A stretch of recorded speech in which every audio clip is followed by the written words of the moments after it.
Ma'am, if you wanted a follow-up comment. Oh, my apologies, Councilor Kelly. Ma'am, come on up anyway. You're going to go next. Thank you, Mr. President. I do agree that the development at Shirley Ave, a lot of it is really good, and I'm happy to see a lot of it. But I just have a question. This is going to be 11 units on approximately a 2,500 square foot lot, correct? Yes, that's correct. Okay. And basically, the ZBA, the variances were allowed. This is in an HB district, so if this was not a non-conforming use or structure, the minimum lot requirement would be 15,000 square feet? I'm sorry, this use is a non-conforming It use. is, I know, but I'm just saying, if it wasn't, it would be a 15,000 square feet minimum requirement in an HB district? Yes, that's correct. Okay. And we're reducing the setback in that district.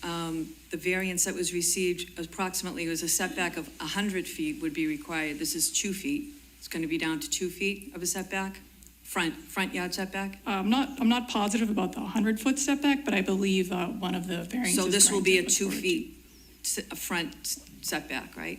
Yes, which complies with the pre-existing structure Okay. as well. And the side yard setback is going from a 20-foot requirement in that district to 3.5 feet on the north side and down to 6 inches on the south side? I believe that is correct, but I'll consult my numbers on Okay. that. And the rear yard setback, which would be normally 30 feet, is going down to 12 inches?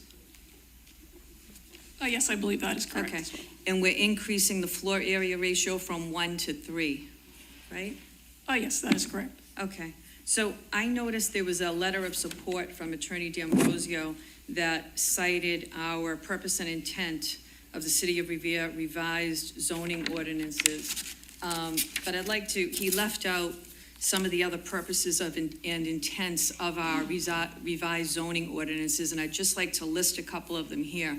The purpose of our zoning ordinances is to lessen congestion, to prevent overcrowding, to avoid undue concentration of population, to facilitate open space, to encourage the most appropriate use of land, to conserve health, to secure safety from fire.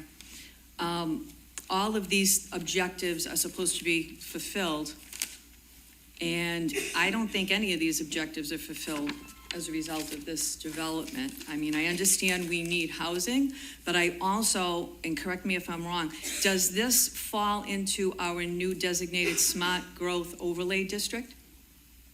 No. It does not? I believe it does. I believe it may. I can get more information. I believe it on does. So under that smart growth overlay district, subject to the MBTA's communities law, the building is more than 8 units, so we would require 20% affordable housing, but because the applicant is moving for a special permit, he circumvents the affordable housing requirement. Would you agree with that? I